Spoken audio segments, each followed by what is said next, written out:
De de nuevo, buenos días para todos ustedes, estimados estudiantes de décimo grado, tanto quienes están presentes como quienes no asistieron a esta sesión o no pudieron asistir. Para mí es un placer poderlos tener el día de hoy, poder explicarla el desarrollo de esta guía número 2 de filosofía, pedirles desde ya disculpas porque, como ustedes bien saben, la guía número 1 no la he podido entregar calificada y retroalimentada. Como le he dicho a cada grado, yo respondo por 175 trabajos, cada 2 semanas debo responder por ellos. Entonces, no es fácil y además de eso, eh, el corte de periodo implicó que muchos estudiantes estuvieron procesos de nivelación, perdón, sí, procesos que intentaron ponerse el día y a su vez el desarrollo de las guías de recuperación y todo eso fue tiempo que quitó para el desarrollo de la posterior calificación. Y pues esta vez comencé calificando por 11, que es el grado con el que más me demoro, porque son bastantes y son algo complejas las guías, y pues ya casi acabo con los demás. Les pido disculpas, haré lo posible de ponerme al día con ustedes lo más pronto posible, pero pues la idea es que cuando entremos de vacaciones ya ustedes obviamente tengan todo eso al día saldado para poder retomar un ritmo normal. Entonces les pido mil disculpas, paciencia por favor y haré lo posible para que no sea esto una constante. Bien, la guía que ustedes tienen en el frente, la guía número 2, correspondiente a esta cuarta semana del primer periodo. Hay dos personas que desconectaron y estar atento a la conexión porque puede ser fallas de internet o por el contrario que se conectan, se salen y no vuelven a entrar. Bien, entonces estaré atento. Y esta guía, perdón, alguien me está escribiendo. Bueno, entonces podemos ver que esta guía corresponde a las páginas 42 y 45 del libro de filosofía. Bien, de Giovanni Real y Darío Antiseri. Vamos a hablar ahora de otro pensador presocrático llamado Heráclito. Y pues lo mismo, así como trabajamos a Tales, vamos a intentar responder estas preguntas. ¿Quién fue? Es decir, ¿cuál fue su vida? ¿Cuándo nació? ¿Cuándo murió? ¿En qué se destacó en la vida? ¿Qué hizo? ¿No? Bueno, su vida personal, por un tal. Bueno, en la obra, ¿qué hizo? ¿Sí? ¿Qué obras hizo? Se escribió un libro, escribió varios libros, creó algún invento, ese tipo de cosas es la obra. Y el pensamiento ya es lo que propuso él filosóficamente. Bueno, y después intentaremos problematizar ese pensamiento, intentando entender, ¿aún tiene vigencia? Ese pensamiento podemos emplearlo para el momento actual en el que vivimos, puede servirnos para explicar el entorno que nos rodea de alguna manera, o definitivamente es un pensamiento que ya está totalmente obsoleto y como obsoleto no tiene ninguna funcionalidad en la época en la que estamos presentes. ¿Listo? Eso es lo que vamos a hacer. Antes de entrar a leer, ¿sí? Les pido por favor que tengan presentes que cuando quieran enviar un trabajo, por favor, si lo van a enviar tarde, después de las 6, 7, 8, también está el correo electrónico, sobre todo después de las 7, 8 de la noche, porque pues a veces como estudiantes que estén enviando hasta medianoche trabajos, cuando a esa hora ustedes saben que uno está descansando. Yo dejo mi celular en vibrador, pero uno espera que sea una emergencia y no a un celular vibrando porque es incómodo. Yo creo que a ustedes no les gustaría que a medianoche o ya cuando fuera muy tarde yo estuviera todo el tiempo envíe cosas. Para eso está el correo electrónico, por favor, ténganlo presente que también diariamente, sí, de hecho voy a abrirlo hoy que no me quedó el espacio, eh, hay que revisarlo, bueno, por favor, tenerlo presente. Bien, entonces vamos a iniciar, pero antes de entrar con Heráclito, quiero proyectar tres simples diapositivas que nos van a permitir, ¿sí? Entrar a toda la problemática de Heráclito. Heráclito de Éfeso, o de Efeso, y fue un pensador que ha pasado a la posteridad porque ha sido muy reconocido por otros posteriores pensadores de la filosofía, ¿sí? Como ustedes pueden ver, este es un busto de lo que se considera era Heráclito. Su rostro era semejante, o esto es una representación de su rostro, que ha perdurado hasta nuestros días, afortunadamente, y podemos hacernos una idea de cómo era Heráclito en vida, ¿bien? Y Heráclito, como ustedes pueden ver, estamos en Mileto, que fue el primer pensamiento de los primeros filósofos como tal, y Éfeso queda muy cerca a Mileto. De hecho, sigue siendo la misma región de Asia, que está muy cerca a Europa, en donde creció la filosofía, ¿listo? Esta región de la antigua Grecia, que no distinguía entre Asia y Europa, sino todo esto era la antigua Grecia, todas estas islas interconectadas por el comercio, por la ruta de la seda, por el comercio con los demás pueblos europeos que traían mercancías al mar Mediterráneo, compraban lo que aquí traían y volvían. Era un paso obligado, ¿listo? Entonces, Heráclito es uno de los pensadores presocráticos más importantes. Si hablamos de presocráticos, vamos a hablar básicamente de Parménides, de Heráclito y Pitágoras, que podríamos decir que es el tercero más importante. No es que los otros no hayan aportado cosas, sino que posteriormente tendrán muchísima más vigencia los pensadores a los que aludo en cuestión. Bien, ¿por qué? Vamos a hacer una sencilla pregunta. Primera pregunta. ¿Podemos bañarnos 2 veces en un mismo río? ¿Qué opinan ustedes al respecto? Quiero escucharlos, por favor.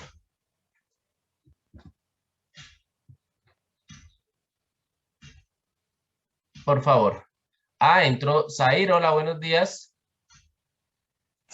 Pues yo opino que, o sea, sí en un mismo río, pero digamos, pues no con la misma agua, porque como el agua va corriendo, ¿no? Entonces, pues Pero no si se sé cómo. supone que el agua es el río, entonces no nos estaríamos bañando 2 veces en Ah, el mismo río, ¿no, Sarit? ¿Qué opinas?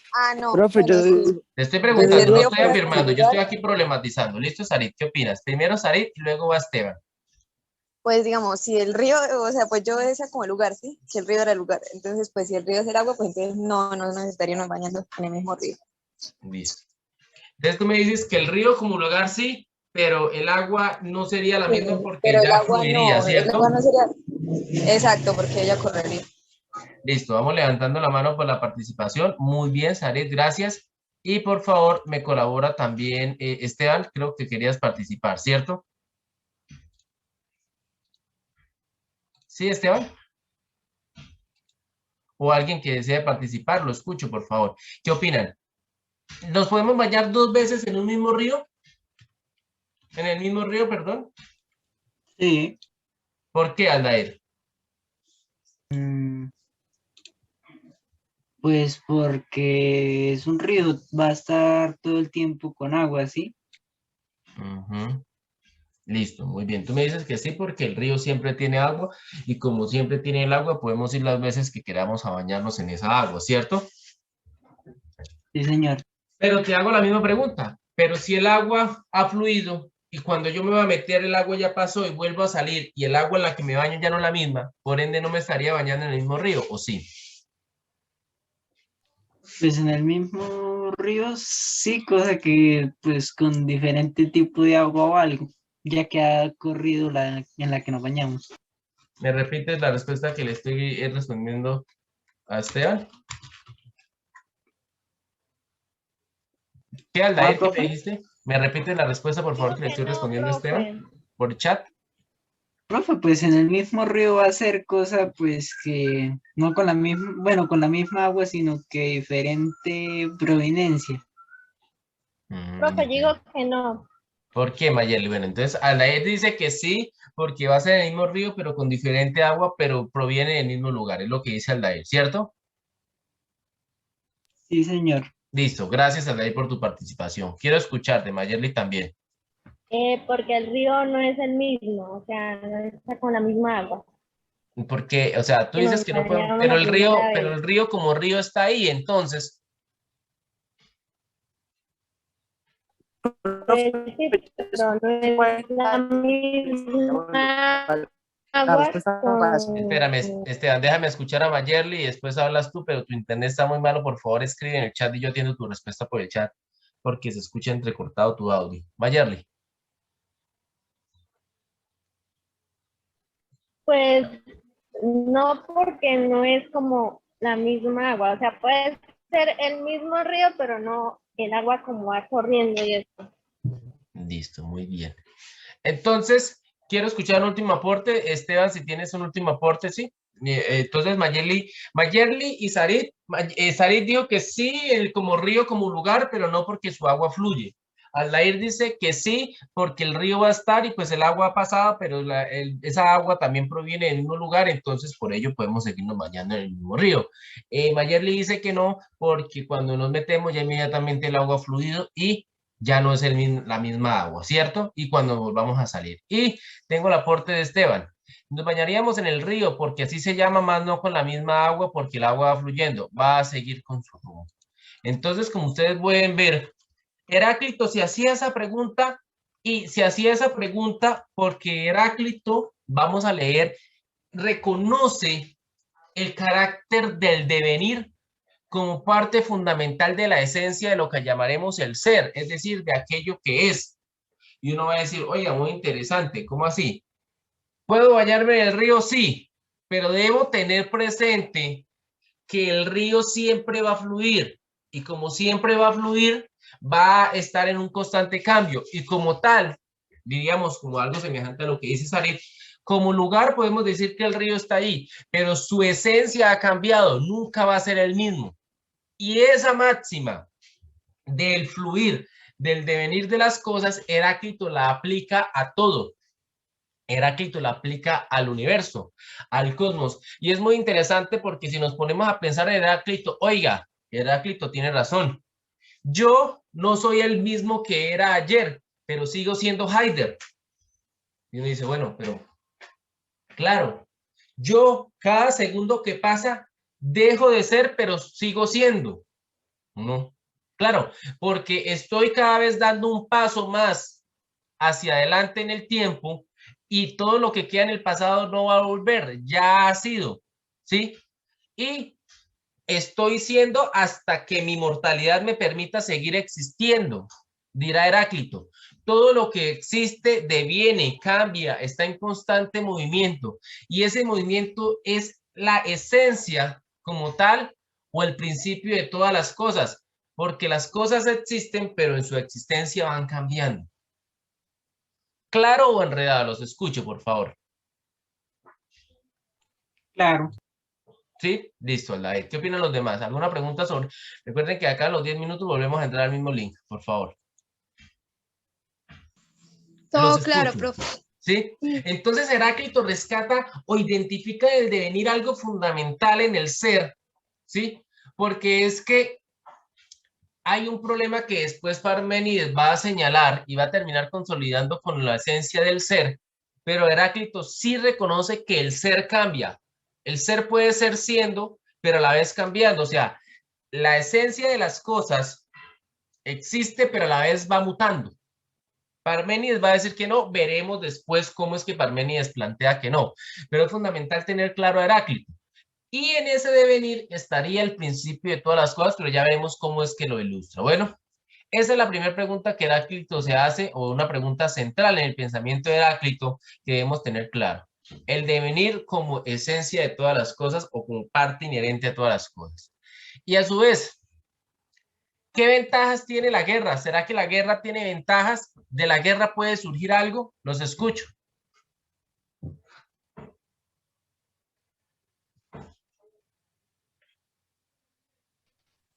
Pues surgen más guerra y muertes y todo eso, o sea, pues yo no le veo nada bueno a eso. Listo. Tú me dices que la guerra como tal no tiene nada bueno porque la guerra solo trae desastres, ¿cierto? De todo tipo, ¿sí? Sí, señor. Muy buenos días, señor Cortés, en honorable representante del salón. ¿Cómo está? No, profe. ¿Bien o qué, hermano? ¿Por qué entra tan tarde a la clase? Bien, profe, Te doy retardo y escríbeme en el chat, por favor, ¿por qué entraste tan tarde, por favor? ¿Listo? 9. Porque tu internet está muy lento, entonces no te entiendo casi lo que me estás diciendo. Bueno. Bien, entonces tú me dices que no, que la guerra genera solo desastres, caos, muerte, entonces como tal no trae nada, no sirve de nada la guerra. Bien. No genera nada. ¿Alguien más quiere participar? Ya participó Sarit, te agradezco tu participación. Sarit, si tienes algo que Profe, yo comentar, diría bien que puedas. depende. Sí, ¿por qué? Pues porque, pues, después de un tiempo ya de haber guerra, pues si las personas que están en guerra, o sea, deciden hacer, no sé, un acuerdo para acabar con ella, pues traería, pues, paz. Pero si, pues, esas personas después, o sea, no tienen como esa comunicación para hacer la paz, pues surgiría más guerra. Entonces tú me dices que toda guerra tarde o temprano va a traer paz, pero si no logramos mantener esa paz, va a traer en su momento guerra, ¿cierto? Sí, profe. Gracias, yo te agradezco. Pues Dime, sigue. a veces, a veces hay guerra para buscar paz. ¿Por qué? Porque a veces hay guerra para buscar paz. Explícate, Mayali, por favor.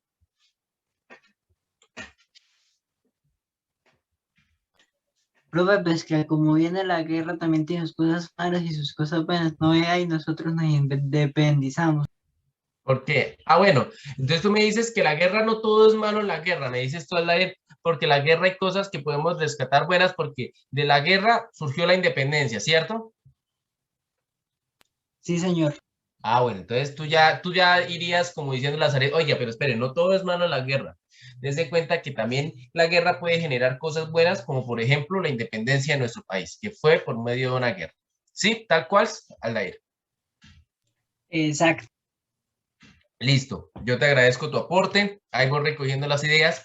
Mayerly, tú me estabas diciendo algo y Miguel también puedes irme escribiendo en el chat y te voy recogiendo porque tú me dices, Miguel eh, dice que depende de qué tipo de guerra sea. Entonces, por favor, complementa, Miguel, y para también ser más específica, Mayerly, por favor. Bueno.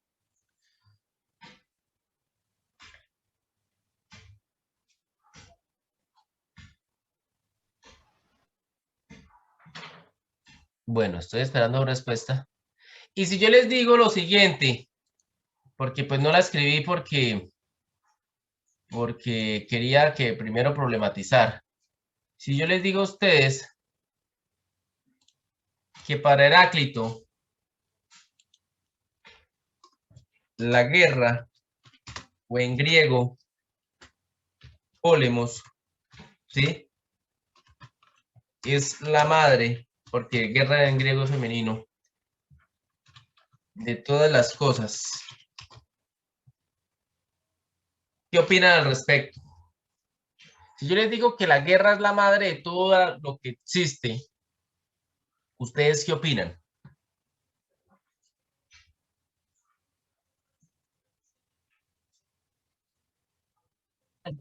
¿Cómo, profe? Si yo les digo a ustedes que la guerra es el padre, la madre, que de la guerra provienen todas las cosas, ¿qué opinan al respecto? Pues que sí, pues ya que por la guerra se han independizado muchos países y pues ahí están entre ya que sí, ya que no. Muy bien. Entonces tú me dices que sí, porque la guerra por lo menos ha generado cosas como el proceso de independencia. O sea, de la guerra podemos identificar que se originan cosas. ¿Qué más? ¿Qué opinan? ¿Quién quiere reflexionar en torno a esto? Y léanla, piensen, oiga, ¿cómo así que? Pero piensen no en términos de algo en específico, sino de todo lo que existe. Que de la guerra proviene todo, ¿sí?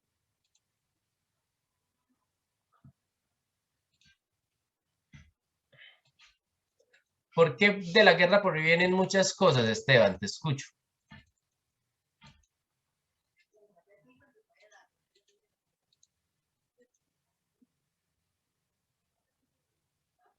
Profe, yo más que todavía, pues porque proviene casi desde la prehistoria.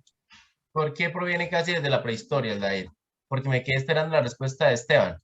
Esteban me dice que yo diría que la guerra proviene de muchas cosas. Yo le digo, ¿por qué provienen muchas cosas? Y a ti te pregunto, ¿por qué desde la prehistoria? ¿No entiendes? Pues cuando luchaban los cavernícolas contra los dinosaurios y toda vaina, ¿Y qué pasa con eso? pues que más o menos ellas hacían las guerras por la comida y eso, ¿no cree? O sea que desde un principio tenemos este elemento de conflicto, de guerra, presente inclusive el proceso evolutivo de nuestra especie. ¿Sí o no? Exacto. Bien. Ya sean buenas o malas, pueden provenir diálogos para acabar la misma guerra, para unirse y avanzar y surgir y evolucionar como grupo, dice Esteban. Tú me estás hablando de la guerra, Esteban, desde un aspecto más moral, desde un aspecto más humano, pero yo, como les digo, vean la guerra no como la guerra de enfrentamiento entre humanos, sino la guerra como el conflicto, como un conflicto constante de todas las cosas, que genera las demás cosas que existen. ¿Sí? Entonces, teniendo eso en cuenta, ¿Será cierto que la guerra es la madre o padre de todas las cosas? ¿Todo lo que existe es gracias a que hay un conflicto?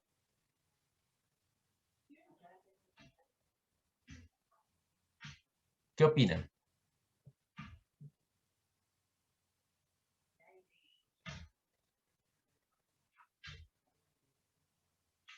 Bueno, el silencio otorga, entonces voy a comenzar desde ya a ir leyendo y conecto la lectura con estas ideas. ¿Cuál ideas?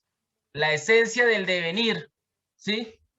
Y el carácter fundamental de la guerra, ¿sí? Como la lucha en el cosmos, como la esencia de todo lo que existe. Va a decir Heráclito, si no existiera conflicto, lucha, pólemos en todo el cosmos, las cosas no surgirían.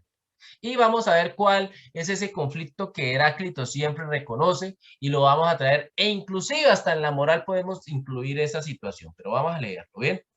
Queda un minuto, entonces comenzaré a leer.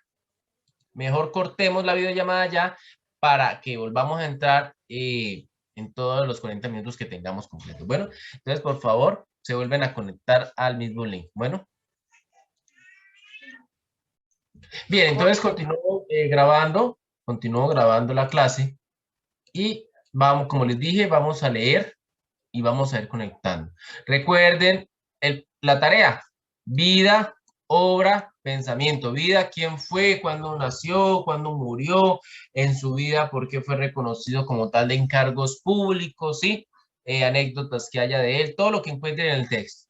La obra que hizo, es decir, qué libros escribió, qué obras hizo como tal de, no sé, cosas que podemos reconocer que inventó, que creó desde su propia capacidad. Y el pensamiento como tal ya es sus enunciados filosóficos, lo que él, ¿sí?, propone desde la filosofía como tal. Bueno, y después de analizar eso, si el pensamiento de Heráclito sigue teniendo vigencia o, por el contrario, no posee la vigencia que uno esperaría. Bueno, entonces... no importa si buscamos algo de internet para completar. No, si quieren complementarlo no pasa nada. Lo mínimo que yo pido es que usen el texto. No quiero que lleguen al otro extremo, porque eso le tuve que enseñar por lo menos a un estudiante de noveno.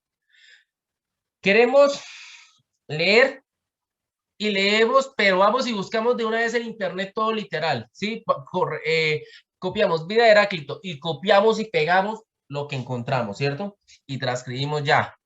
Y hacemos lo de la obra también, pum, pum, pero no hacemos el ejercicio de lectura de la fuente primaria que es el documento. ¿Y por qué me gusta el documento? Porque es breve, pero en su brevedad tiene muchas cosas claras que hay que saber entender. Y además, ¿sí?, también me preocupa que hay estudiantes que les da pereza leer el texto y como internet les bota todas las respuestas que pidan, pero ustedes no van a estar leyendo en el IPFES con internet a la mano, ¿o sí? Entonces, hagan el ejercicio de la lectura, saquen todo lo que encuentren aquí y pues ahí sí lo complementan con algo de internet. No hay ningún problema. Voy a revisar la asistencia porque hay un estudiante que falta, ¿sí? Creo que es el señor Miguel, no está conectado.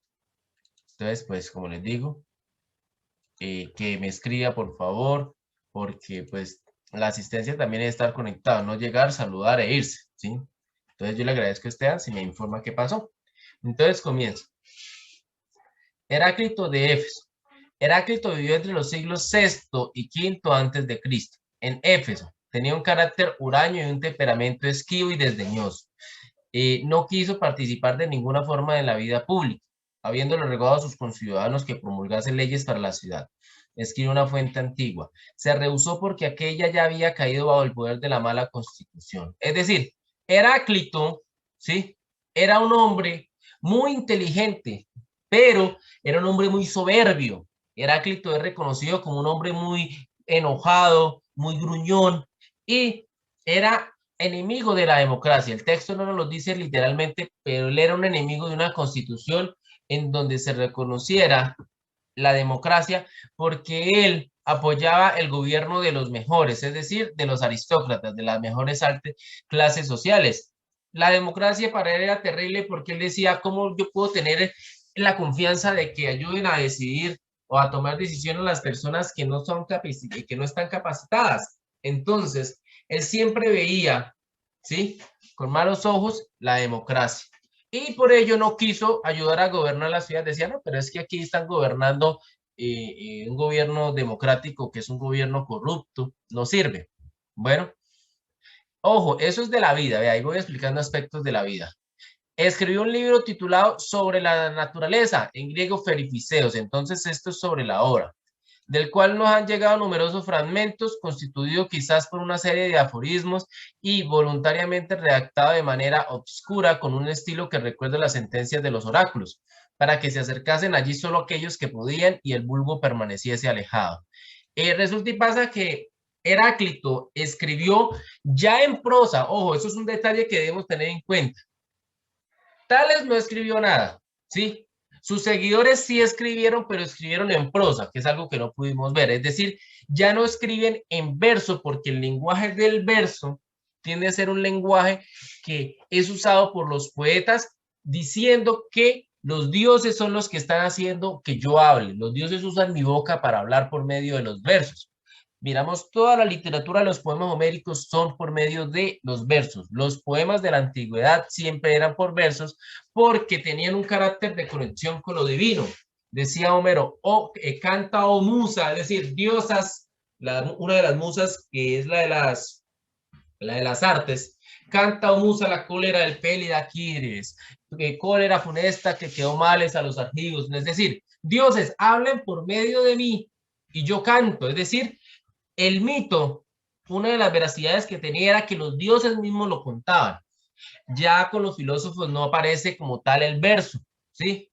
Veremos en dónde se aparecerá, que es en Parménides, pero de resto los filósofos comienzan a escribirse en prosa, es decir, un lenguaje seco, un lenguaje como el texto que estamos leyendo. No están acudiendo a los dioses para fundamentar lo que van a decir, no. Vamos a hablar sobre el cosmos, pero en prosa. Y Heráclito usa la prosa, pero usa una prosa llamada aforismos, que son pequeñas sentencias, pequeños párrafos, en donde Heráclito hace una serie de sentencias y en esas sentencias hay una propuesta o hay una verdad. No es un texto argumentativo como un ensayo, como una redacción, no. ¿Listo? ¿Y por qué usa el aforismo? Porque no le interesa que los demás, ¿sí?, la gran mayoría de la población que es inculta, que es iletrada, que para él es ignorante, lean lo que él piensa, lo que él considera que sabe, porque se creerán que lo saben y lo entienden también cuando él dice que ellos no tienen la capacidad porque son unos ignorantes. Entonces Heráclito era muy despectivo con la gran mayoría de la población y escribió como aforismos que eran como sentencias de los oráculos, ¿sí? ¿Cómo hacía un oráculo? En la antigua Grecia había un oráculo llamado el de Delfos, que era el lugar en donde todo el mundo griego iba a preguntarle a una sacerdotisa que en teoría recibía un mensaje de los dioses y se lo comunicaba a uno, pero el mensaje no era claro, pero era una sentencia o un vaticinio de lo que iba a pasar. Ejemplo, ¿quién ha visto la película 300? Yo. Hay la parte cuando él va y la mujer está allá y comienza a danzar y cae desplomada y todo eso, ¿cierto? Eso era el oráculo. ¿Y qué le dice a Leónidas? Le dice, si vas a la batalla, un rey morirá. Pero no le dice si es él o es Jerjes. Pero le dijo, hermano, si usted va a la guerra, un rey va a morir. ¿Sí? Entonces, los oráculos no eran claros, pero señalaban, indicaban, pero no especificaban la orden, ¿sí? Entonces Leónidas se fue a combatir contra los persas y terminó muriendo él. ¿Cuál rey? Él fue el que murió. Entonces el oráculo dirá, vea, lo que los dioses me dijeron que iba a pasar, tal cual ocurrió. Es decir, que un rey iba a morir y en efecto Leónidas por ir a luchar contra los persas murieron. Así era de ese tipo los oráculos. Confusos, pero dentro de su confusión había una verdad que se tenía que develar, se tenía que quitar el velo. De hecho, la palabra verdad viene del velo, ¿sí? La verdad es algo que está ahí detrás de un velo, que si yo quiero saber qué existe, debo quitar el velo para verlo, ¿sí? Y volver a colocarle el velo, porque no todos son capaces de ver lo que está al otro lado de ese velo. Esa es la palabra develar, quitar el velo de la palabra verdad. ¿Listo? Bien, ¿qué más podemos hablar de esto? ¿Claro esto o un poquito enredado? Necesito, por favor, que me pregunten porque voy a ir continuando y no quiero ir dejando dudas, por favor.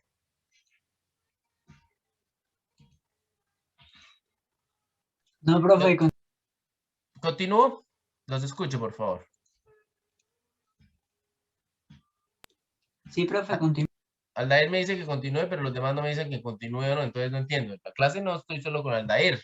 Quiero escuchar a los demás también. Sí, profe, continúe, todo está claro. Listo. Vamos continuando y por favor me van preguntando. Les pido, por favor, no se queden con dudas. Bien.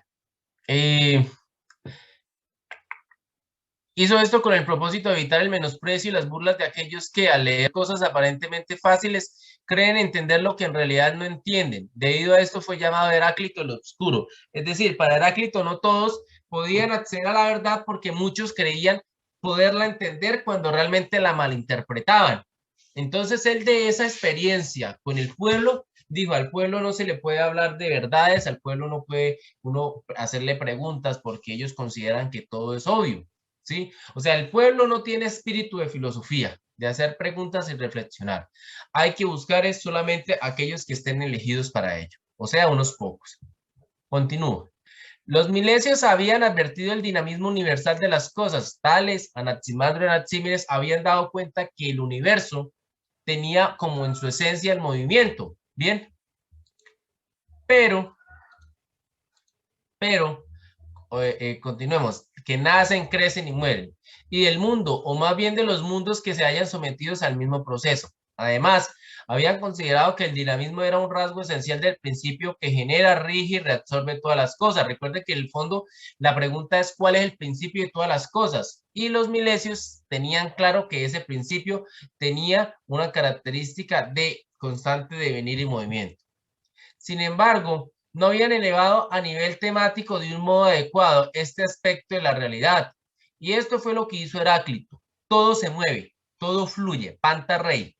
Nada permanece inmóvil y fijo. Todo cambia y se modifica sin excepción. Podemos leer en estos dos de sus fragmentos más famosos. No podemos bañarnos 2 veces en el mismo río y no se puede tocar 2 veces una sustancia mortal en el mismo estado, sino que a causa de la impetuosidad y la velocidad de la mutación se dispersa y se recoge, viene y va. Bajamos y no bajamos al mismo río. Nosotros mismos somos y no somos. Entonces, en estas frases, lo que hace Heráclito de su pensamiento es volver a aquel devenir que los milesios habían señalado como algo característico del cosmos, el principio de todas las cosas, porque Heráclito dice, el principio de todo es el devenir. No hay nada, díganme algo que no cambie con el paso del tiempo, algo que desde que exista no cambie, explíquenme. Señálenme algo, por favor. O si no, confírmenme que no tienen algo para señalar.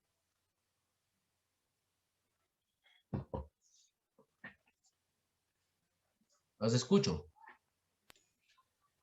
Profe, No, o sea, digamos que no cambie como de lugar o algo así, No, no el lugar, o que no cambie como como tal. cosa misma, como el estado de su cosa misma. ¿Sí? Pues el fuego, el aire, no sé. Pero el fuego cuando está en combustión va cambiando ¿o no? Ah, pues sí. No, entonces no tengo nada que señalar, profe. El aire, no, pero ¿el es bueno sol? que intentes hacer ese esfuerzo y te agradezco. El aire, si tú ves el aire que está aquí, no siempre es el mismo porque va pasando el tiempo y las sustancias que están ahí se van moviendo, no solo cambiando de lugar, sino también envejeciendo, ¿sí? Cambiando su estado. O bueno, ahí tú podrías decir, bueno, señor Heráclito, es un interesante punto de vista que tú puedes presentar de ahí. Los elementos químicos también cambian, Heráclito. O la ¿El esencia de sol? los elementos químicos siempre es la misma. No, sí cambian, profe, obvio. Pues ¿Por yo qué? creo, ¿no? Pues es una Pues por pregunta el interesante. tiempo, no sé, por lo que, o sea, por lo que va pasando esa sustancia o cosas así. La sustancia tiende a corroerse, ¿cierto? Tiende a cambiar. Por ejemplo, antiguamente un kilo era una medida estandarizada con un metal, ¿no? Que en el sistema métrico, la sociedad del sistema métrico decimal en Francia y toda esa vaina, tenía un kilo como un trozo de metal que era 1 kilo y que esa era la medida para el kilo. Pero resulta y pasa que después de tanto tiempo, ese metal, por más conservado que estuviera, se ha ido oxidando y se ha ido degradando. Ha perdido cada vez levemente, pero su peso. Entonces ya no servía para ser una referencia de peso. Entonces, desde hace un par de años cambió la medida de kilo a otra medida de orden, creo que es de orden más atómico, algo así, igual que el segundo, también es una medida atómica. Entonces, no se puede buscar en las cosas algo que dure constantemente porque van a cambiar. Toca buscarlo en alguna ley general de la naturaleza, si hay. Pero como cosas, todo lo que existe va deviniendo y cambiando, dirá Heráclito. ¿Quién está hablando? Lo escucho, por favor. El pasado nunca cambia. El pasado nunca cambia. ¿Quién me dice eso? Nayeli. ¿Cómo así que el pasado nunca cambia? Te escucho. Complementa la idea.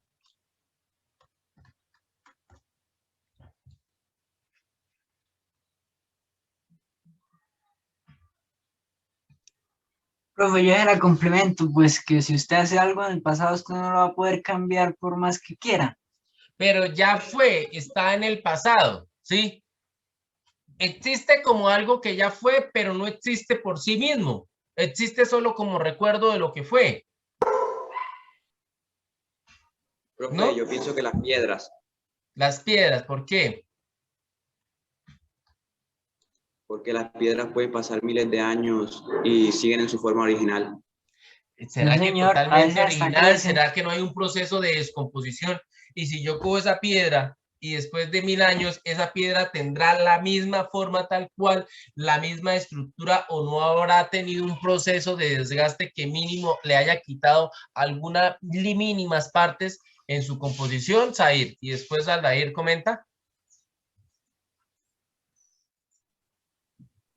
Profe, tal vez sí le haya quitado, pero es algo mínimo. Pero ya no sería como tal la misma piedra de antes, ¿sí? Es que el problema no es que sea mínimo, muy poco, ¿sí? Yo me levanté hoy y ya no soy el de ayer, porque envejecí 24 horas y en esas 24 horas mi cuerpo quizá cambió poco o nada, pero cambió, ¿sí? Y eso es a lo que alude Heráclito, ya sea cambios grandes o leves cambios, siempre las cosas están cambiando, siempre. Y es algo que por más que nos echemos cremas antivejez, no podremos evitar. ¿Ven?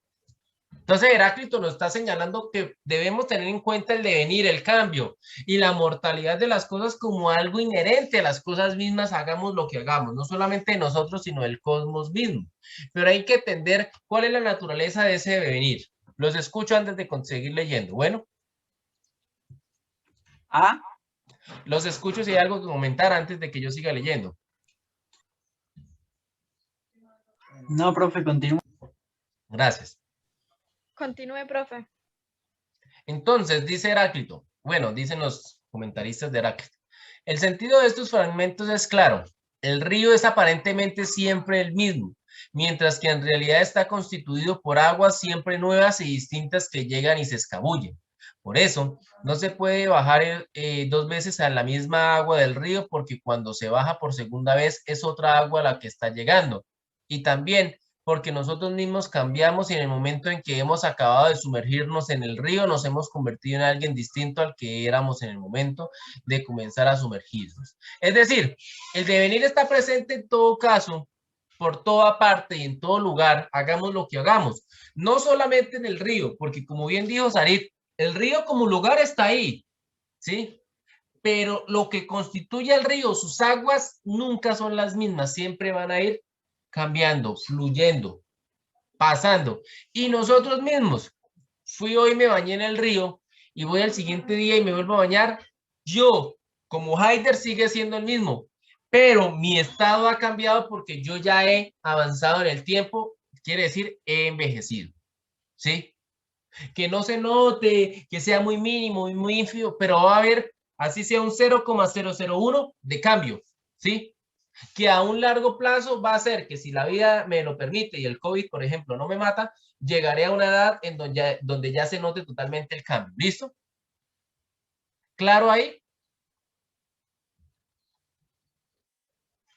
Sí, señor. Bien. De modo que Heráclito puede afirmar con razón que entramos y no entramos en el mismo río. Y también puede decir que somos y no somos, porque para ser lo que somos en un momento determinado, debemos no ser ya aquello que éramos en el instante precedente. Igualmente, para continuar siendo, debemos de modo constante no ser ya aquello que somos en cada momento. Según Heráclito, esto se aplica a toda la realidad, sin excepción alguna. Entonces, la realidad es un constante cambio y un constante morir y nacer, ¿sí? Es un constante lucha, una constante lucha, perdón, una moto va bajando, una constante lucha de opuestos. Constantemente, las cosas mueren, viven, pero a su vez para vivir tienen que seguir naciendo, tienen que seguir creándose nuevas cosas para que sigan viviendo, para que luego vuelvan a morir. Y así es un constante ciclo de opuestos, en donde los opuestos van y vienen, pero se siguen retribuyendo mutuamente. Bueno, continúo. Y si algo, por favor, me van preguntando. Indudablemente, este es el aspecto más conocido de la doctrina de Heráclito, que algunos de sus discípulos llevaron a límites extremos, como en el caso de Cratilo, que reprochó a Heráclito el no haber sido lo bastante riguroso. De hecho, no solo podemos bañarnos 2 veces en el mismo río, sino que no podemos bañarnos ni siquiera una vez debido a la velocidad de la corriente. En el momento que comenzamos a sumergirnos en el río, aparece ya otra agua y nosotros mismos, antes de que se haya acabado la inmersión, por rápida que ésta haya sido, ya somos otros, en el sentido antes explicado. Es decir, un discípulo de Heráclito, y que quizá veremos cuando hablemos de Platón, pues Platón sí no leeremos comentaristas, sino leeremos un libro como tal de él. Platón, era Crátilo, que de hecho fue uno de los maestros de Platón o contemporáneos de Platón, decía, pero es que Heráclito dice que somos y no somos, es decir, que en el devenir al menos alcanzamos a ser, pero Crátilo dice, si todo está en constante movimiento y en constante devenir, el solo pensar que yo soy, ya no alcanzo a decirlo, porque mientras yo lo digo, ya dejé de ser. O sea, todo es un constante devenir fugaz y no hay nada que permanezca. Todo cambia, entonces no puedo decir que haya algo que permanezca y algo que me permita decir que soy. Si me quiero bañar en el bendito río, cuando voy para el río, el agua está fluyendo y ya va cambiando. En el momento que entré, ya no es la misma agua. Me metí, ya no es la misma. Volví a salir, ya no es la misma. Y yo, en todo ese proceso, siempre he ido cambiando. O sea, nunca hay algo que permanezca. Entonces Crátilo va a decir, nunca ni siquiera podemos bañarnos en el río, porque si lo hago, pero no soy siendo el mismo. O sea, no hay algo que diga, me pude bañar en el río porque cada momento va fraccionado y siempre ha dejado de ser. Porque el devenir es algo imparable, es algo que no podemos controlar. Esa es la radicalidad de Crátilo, pero pues no nos interesa llegar hasta allá, pero se la comento por si aparece luego en Platón. Bien. Para Heráclito, sin embargo, esto no es más que una constatación básica que sirve como punto de partida para posteriores inferencias aún más profundas y audaces. Es decir, Heráclito no era tan radical como Cratilo, ¿sí? Y veremos por qué. El devenir al que todo se ve obligado se caracteriza por un continuo pasar desde un contrario al otro, ojo, desde la vida a la muerte y de la muerte a la vida, bueno, por medio del nacimiento. Las cosas frías se calientan, las calientes se enfrían, las húmedas se secan, las secas se humedecen, el joven envejece, lo vivo muere, pero de lo que ha muerto renace otra vida joven y así sucesivamente. Existe pues una guerra perpetua entre los contrarios que se van alternando. No obstante, puesto que las cosas solo adquieren su propia realidad en el devenir, la guerra, ojo, entre los opuestos es algo esencial. La guerra es madre de todas las cosas y de todas las cosas es reina. Se trata, empero, de una guerra, adviértase con cuidado que al mismo tiempo es paz y de un contraste que es simultáneamente armonía. Bueno, dice Heráclito, vamos a cerrar el micrófono, a ver que se está abierto, ya lo cerré. Dice Heráclito, el devenir implica que hay un constante cambio y en ese constante cambio podemos ver la guerra como la madre de todas las cosas, porque todo lo que existe es el resultado del cambio de un contrario al otro. De jóvenes pasamos a viejos, de vivos pasamos a muertos, pero estando muertos daremos la posibilidad para que otros vivan. Lo mismo, así como el ciclo de las plantas o de todo lo que existe, ¿se acuerdan de esa cadena alimenticia donde uno termina muriendo y esos componentes sirven como base para nueva vida? Dirá Heráclito, todo se resume a la lucha de opuestos, en que esa lucha de opuestos es guerra, pero a su vez es paz, porque al haber la lucha de los opuestos, así como las cosas mueren, de la muerte de esas cosas surgen nuevas cosas que generará esa paz mientras vivan hasta que mueren. Entonces, para que haya paz debe haber guerra y para que haya guerra debe haber paz, dirá Heráclito. Pues, o sea, profe, ellos consideraban a Atenea casi como la madre de todas las cosas. No, no nos vayamos hasta allá porque es que Atenea ya es dentro del mundo mitológico. Y sí, Atenea era la madre de la sabiduría, la diosa de la sabiduría y la diosa también de la guerra, pero no estamos hablando de eso porque la enredaríamos. Quedémonos con la visión de los opuestos como clave fundamental para el resultado de algo, dirá Heráclito. Y eso hace armonía. ¿Cómo así? Si yo tengo un instrumento, ¿sí? Musical, por lo menos hagámoslo con el de cuerda. Si yo tengo un instrumento musical, debo tener claro que para tener la sonoridad de su cuerda, no debe estar ni muy suelto, ni muy templado. Si tiemblo demasiado, se totea la cuerda, ¿sí? Si suelto demasiado, la cuerda va a prácticamente no sonar.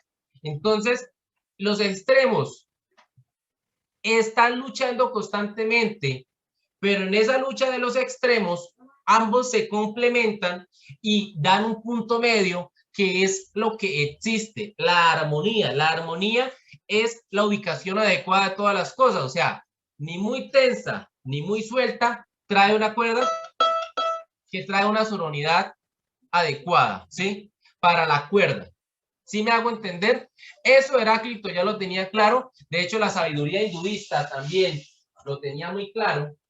Pero Heráclito en el mundo griego es el primero que lo trae presente al decir que el choque de opuestos debe traer consigo la claridad de que la armonía es la adecuada tensión entre los dos extremos. ¿Claro o enredado? Los escucho.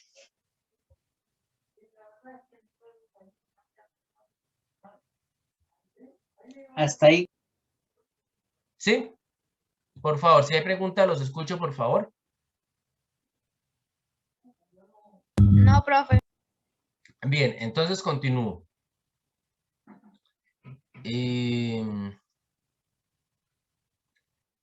Adviértase con cuidado que al mismo tiempo es paz y un contraste que es simultáneamente armonía. El perenne fluir de las cosas y el devenir universal se revelan como una armonía de contrarios, es decir, como una constante pacificación entre beligerantes, un conciliarse entre contendientes y viceversa. Aquello que es oposición se concilia y de las cosas diferentes nace la más bella armonía.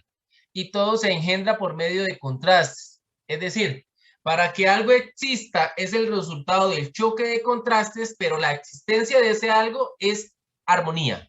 Ejemplo, para yo existir, estoy muriendo paso a paso, pero a su vez estoy viviendo. Y ya, oiga, profe, pero está como enredado. Claro, para poder estar aquí frente a ustedes, he nacido y he vivido, pero cada vez voy muriendo día a día más y más. Entonces, entre el nacer o entre el vivir y el morir está el existir, el punto medio entre esos dos contrarios. Lo mismo, si yo tomo algo para que estará frío y caliente, tendrá un punto que ese punto será su armonía, o sea, su existencia. Si yo tomo el agua, ¿sí? Muy fría, será congelada, pero muy caliente será gaseosa. Para que sea agua, debe tener un punto medio, es decir, una condición climática que le permita, es decir, ciertos grados. Si ya está muy caliente, deja de ser agua porque se evaporará. Y el evaporarse implica que se separen los elementos químicos. Pero si está muy fría, ya no estará como agua en un estado ideal que es el líquido, sino la conoceremos como un bloque llamado hielo. Entonces, la armonía es la adecuada proporción y lucha entre esos dos contrarios. Bien, continúo.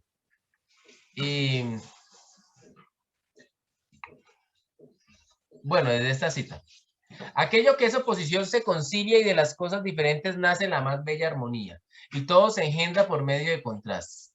Ellos, los ignorantes, es decir, la gran mayoría de la gente, no entienden que lo que es diferente concuerda consigo mismo.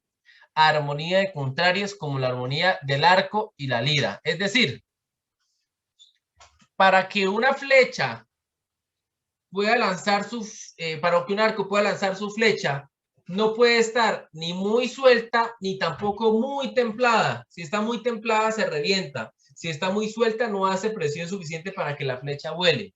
Si un instrumento como la lira, que es semejante a una pequeña, la lira es de un arpa, tiene las cuerdas muy sueltas, no sonará. Si las tiene muy templadas, se totearán, como bien les decía. Entonces, el punto ideal para que ella cumpla lo que es, que exista como debe ser, es que esté afinada adecuadamente. Bueno, solo si se enfrentan alternativamente los contrarios se otorgan de forma mutua un sentido específico. La enfermedad convierte en dulce la salud. El hambre convierte en dulce la saciedad. Es decir, para que yo coma es porque tengo hambre. Y la fatiga convierte en dulce el descanso. Si yo no estoy cansado, el descansar no lo necesitaré y no me dará un placer. Bueno, ni siquiera se conocería el nombre de la justicia si no existiera la ofensa. Es decir, ¿cómo yo quiero saber que necesito la paz si no sé qué es la guerra? Entonces, Heráclito lo que está rescatando es que la esencia de todo es el choque de opuestos, hasta los más radicales son en cierta medida indispensables para el orden de las cosas. Bueno, ¿hasta ahí alguna duda? Los escucho, por favor. No, profe. ¿Nada? Bien, entonces continúo. Y en la armonía coinciden los opuestos. El camino que sube y el camino que baja son un único y mismo camino. En el círculo, claro, porque por el camino que yo subo también puedo bajar y el sentido está dependiendo de la posición que yo esté. En el círculo son comunes el fin y el principio. Como el círculo no tiene un punto de entrada y salida, ambos opuestos están dependiendo de donde los mire. Bueno, en el círculo son comunes la misma cosa son el viviente y el muerto, el despierto y el durmiente, el joven y el viejo, porque estas cosas al cambiarse son aquellas y a su vez aquellas al cambiarse son estas. Así todo es uno y del uno procede todo. Bueno, esta armonía y unidad de los opuestos es el principio y por lo tanto Dios y lo divino. El Dios es día, noche, es invierno, verano, es guerra y paz, es saciedad, hambre. Es decir, Heráclito me está diciendo que el Dios, aquello de lo que proviene todas las cosas, es el total choque de contrarios, ¿sí? Dirá luego el catolicismo, alfa y omega, principio y fin de todas las cosas. Heráclito, cuando hablaba de un principio del cual provenían todas las cosas, de carácter obviamente divino, es este principio, ya tenía claro que este principio era el total choque de opuestos y un constante cambio y devenir. Bueno, entonces un apunte de esto. Sigo leyendo. Hegel apreció a Heráclito hasta el punto de incluir todas sus proposiciones en la lógica. Hegel es un gran pensador, si alcanzaremos lo veremos, muy difícil porque la verdad hasta 11 no alcanza a llegar. Sin embargo, como es evidente, la armonía de los opuestos de Heráclito se halla aún muy lejos de la dialéctica hegeliana y radica en la filosofía de la fe. En consecuencia, la identidad y la diversidad, como han señalado con acierto los especialistas, es de la sustancia primordial en todas sus manifestaciones. En efecto, tanto los... Bueno, estos tipos lo que dicen es que este señor que es importante para la filosofía, lo comento, pero no explico, pero es un complemento. Tuvo en cuenta los aportes de Heráclito de choque de contrarios y, ¿sí? La armonía de Heráclito, este señor propuso algo llamado la dialéctica hegeliana, que es algo semejante al choque de opuestos, pero no es lo mismo que la armonía de los opuestos de Heráclito. Entonces, lo que dicen los autores, ahí no los voy a enredar con eso. Bueno, en consecuencia, La identidad y la diversidad, como han señalado con acierto los especialistas, es de la sustancia primordial en todas sus manifestaciones. En efecto, tanto los fragmentos que se conservan en su obra como la tradición indirecta indican con claridad que Heráclito ha elegido el fuego, ojo, el fuego como principio fundamental y ha considerado que todas las cosas son transformaciones del fuego. Del fuego proceden todas las cosas y el fuego de todas, al igual que el oro las mercancías y de las mercancías el oro. Este orden, que es idéntico para todas las cosas, no lo creó ninguno de los dioses ni de los hombres, sino que siempre ha sido y es y será fuego eternamente vivo, que se enciende según medida y según medida se apaga. El motivo por el cual Heráclito adjudicó al fuego la naturaleza de todas las cosas es algo obvio. El fuego expresa de modo ejemplar las características de la mutación continua, del contraste y de la armonía. El fuego se halla en constante movimiento, es vida que vive de la muerte del combustible, es una continuada transformación de este en cenizas, en humo y en vapores, es, como afirma Heráclito de su dios, perenne necesidad y saciedad. Resulta y pasa que así como Tales, cuando dice que el agua es el principio de todas las cosas, no está diciendo, oiga, es que esta agua, todo proviene de esta agua y de toda el agua que hay en el mundo, no. Él no está diciendo el agua como un objeto que podemos ver, tocar, no. Él está diciendo como una característica esencial de todas las cosas desde la cual proviene todo, porque está presente en todo. En ese caso, el carácter húmedo de las cosas, porque podemos ver que cuando algo está vivo, tiene humedad, nuestra sangre, nuestros líquidos fluidos, pero cuando algo perece, comienza cada vez a estar más seco. Cuando uno se muere, el cuerpo se va secando, secando hasta que se marchita totalmente.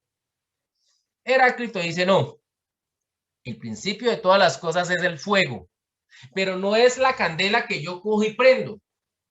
De esa candela que usted tiene allá en la leña proviene todo, no. El fuego como ejemplo metafórico, ¿sí? De ese principio del que todos los contrarios provienen, porque el fuego es la única cosa que permite hacerse una idea de esa lucha de contrastes, porque los elementos de la naturaleza, de agua, fuego, tierra, aire, de los básicos, ¿sí? El fuego es el único que muestra que mientras existe, se quema, mientras vive, muere, porque mientras está quemándose, está viviendo y a su vez está muriendo porque está quemando de lo que está viviendo. Si yo prendo una leña, veo que el fuego está viviendo, pareciera que respirara, ¿cierto? Pero a su vez está muriendo porque la leña de donde lo prendí la está consumiendo. Y si no le echo más leña, muere. Lo mismo pasa con la esencia de las cosas. La esencia de las cosas es un constante contraste entre los contrarios como el fuego, entre vida y muerte, y la armonía es el resultado de que todo esto exista porque es una especie de tregua que hacen esos dos entre comillas. ¿Claro o enredado? Los escucho, por favor, porque nos queda menos de un minuto.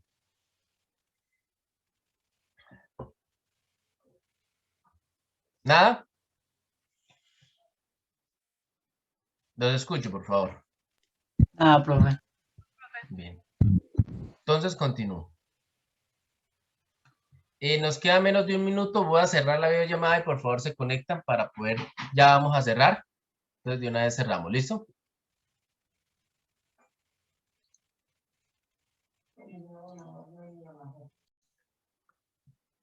Listo, seguimos grabando en esta última parte de la clase para cerrar la explicación de Heráclito. Este fuego es como un rayo que gobierna todas las cosas, y lo que gobierna todas las cosas es inteligencia, es razón, es logos, ley racional. Así, al principio de Heráclito se vincula expresamente la idea de inteligencia, que en los milesios solo quedaba implícita. Un fragmento particularmente significativo confirma la nueva posición de Heráclito. El uno, el único sabio, no quiere y quiere ser llamado Zeus. No quiere ser llamado Zeus si por Zeus se entiende al dios con forma humana característico de los griegos.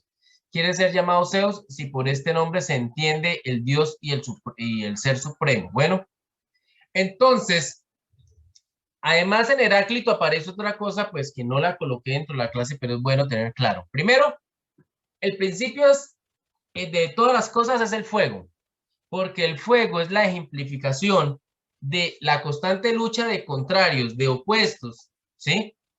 Y vamos a ver si podemos aquí, entonces, a ver. Tenemos el fuego, ¿cierto? Que es el principio de todas las cosas. Estoy escribiendo con el mouse, entonces les pido disculpas. El fuego es el principio de todas las cosas porque es la representación extrema de los contrarios, ¿cierto? Que el contrario más famoso es la vida y la muerte. Agua, caliente, frío, seco, húmedo, ¿sí? Día, noche. Todos son demás contrarios que surgen de esta duplicidad básica. Pero todo está en el medio, o todo lo que existe es la lucha entre las dos y el resultado que uno de los dos triunfe más y menos en el otro. Y eso trae una armonía, ¿sí? Es decir, el orden adecuado de todas las cosas. La armonía es un orden adecuado. No es un orden artificial, sino es un orden adecuado. ¿Listo? Entonces, este fuego y este orden, ¿sí? Es un logos, ¿sí? O este fuego obedece a una inteligencia ordenadora. Porque uno dice, bueno, ¿cómo es que hay un orden en donde uno prima más que el otro? Ah, porque hay una inteligencia. Dirá Heráclito, la palabra logos, de ahí viene la palabra lógica, que es la que posee este principio, ¿sí? Y esa inteligencia es la que hará que decida cuál prima más en este caso, si la vida o la muerte, si algo para que exista debe ser más húmedo o más seco, si algo para que exista debe ser más frío o más caliente. Y cuando pierda su característica más frío, más caliente, ya deje de ser como lo que era, porque va a ir cambiando hasta su otro extremo. ¿Claro o enredado? Los escucho, estimados estudiantes. Perdónenme, lo estoy haciendo con el mouse, entonces por eso es que se ve así, ¿listo?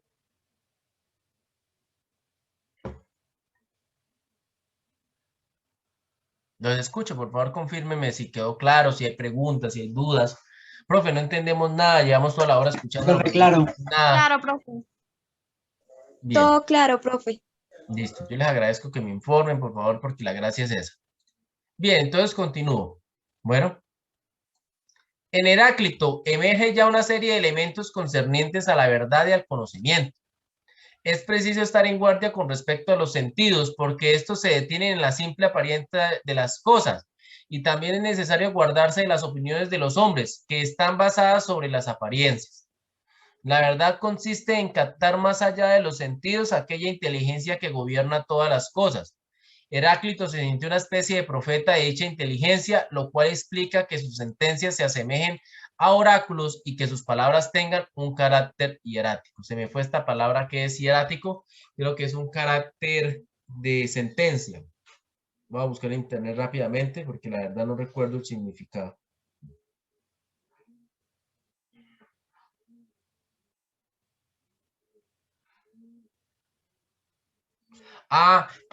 Sus palabras tengan, o sea, que es algo sin sentimiento, rígido, ¿sí? Entonces, ¿qué pasa con Heráclito? Aquí hay algo también en el conocimiento fundamental que debemos tener claro. Por un lado, Heráclito va a decir lo siguiente. Ojo, porque no podemos confiarnos ni en los sentidos ni en las opiniones de la gente, porque los sentidos, ¿sí? Los sentidos, es decir, la visión, el olfato, todo eso, no nos permiten dar cuenta de la esencia de esa devenir si pensamos. Si yo miro el río, yo le digo, oiga, pero pues, es el mismo río, hermano. Usted me está huevoneando ahí con ese cuento. Si yo me quedo con la opinión de las demás personas, la gran mayoría de las personas no se daría cuenta, diría Heráclito, ¿sí? Que en esencia todo es un constante cambio y devenir de las cosas, porque la gran mayoría de personas están entregadas al goce de sus sentidos y esos sentidos más esa opinión no le permitiría a alguien que quiera ver el principio de todas las cosas, que es lo que le importa a el hombre presocrático. Le importa ver cuál es el principio de todas las cosas y teniendo claro el principio de todas las cosas, ¿sí? Podrá comprender todo lo que existe. Ojo, porque cuando lleguemos al señor Platón, Platón será igual que Heráclito en esto. Platón dirá, los sentidos nos engañan. Los sentidos no me permiten a mí ser una fuente exacta de verdad, porque los sentidos también pueden cometer error. La opinión de la gente, la doxa, dirá Platón, que es la palabra en griego que aparecerá después. Está construida a partir de los sentidos que cometen errores. Entonces los sentidos no pueden ser fuente de verdad. Y es algo que ya Heráclito estaba diciendo antes de Platón, que aparecerá después en Platón y que la filosofía tendrá muy presente, ¿sí? Continúo. Hay que señalar una última idea. A pesar del planteamiento general y de su pensamiento que lo llevaba a interpretar el alma como un fuego y, por lo tanto, a interpretar el alma sabia como la más seca y identificar la necedad con humedad, Heráclito escribió una sentencia acerca del alma que se cuenta entre las más bellas que han llegado hasta nosotros. Jamás podrás hallar las fronteras del alma porque, por más que recorra sus sendas, tan profunda es en logos. Aunque se sitúe en el ámbito de un horizonte físico, Heráclito, mediante la idea de la dimensión infinita del alma, abre aquí un resquicio en dirección a algo que se encuentra más allá, algo no físico. Se trata solo de un resquicio, sin embargo, aunque realmente es genial. Entonces, a su vez, podemos ver que Heráclito, ¿sí?, nos habla de un alma que aún no está bien contemplada, pero en Heráclito podemos decir que ya aparece. Profe, ¿cómo así lo del alma? Resulta y pasa que en el mundo filosófico también hay que tener claro que no siempre estuvo el alma como una misma concepción. Entonces estamos haciendo un rastreo para ver, para cuando Platón llegue y diga, o cuando Aristócrates diga, ojo, el alma es la esencia del hombre, o sea, el principio de todo del ser humano. Ya Heráclito está teniendo en cuenta que esa alma, que luego posteriormente se estudiará a profundidad, que analizaremos después, ya Heráclito la está identificando como algo que es extremadamente profundo, sin límites, porque es extremadamente profundo analizar. ¿Listo? Bien. A su vez,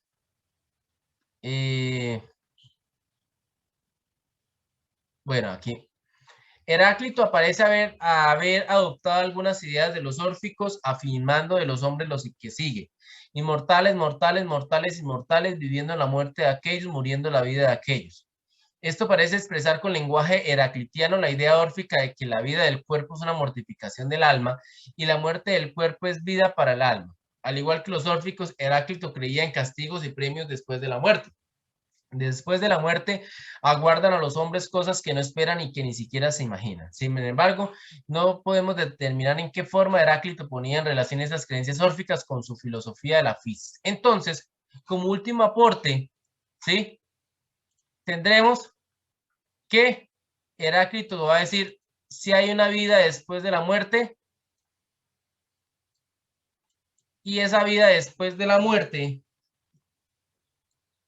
¿sí?, está basada en no sabemos qué porque no se sabe. Bueno, entonces podemos decir que sí, Heráclito propone una vida después de la muerte, pero está más llena de eso de preguntas que de respuestas porque su pensamiento no lo aclara y a su vez no lo relaciona exactamente con su teoría de la física. ¿Listo? ¿Claro ahí, chicos? Los escucho, por favor. Sí, señor. Listo. Sí, Entonces, profe. no siendo más, cerraré la clase. Si no hay más preguntas, los escucho una última vez. ¿Hay alguna pregunta?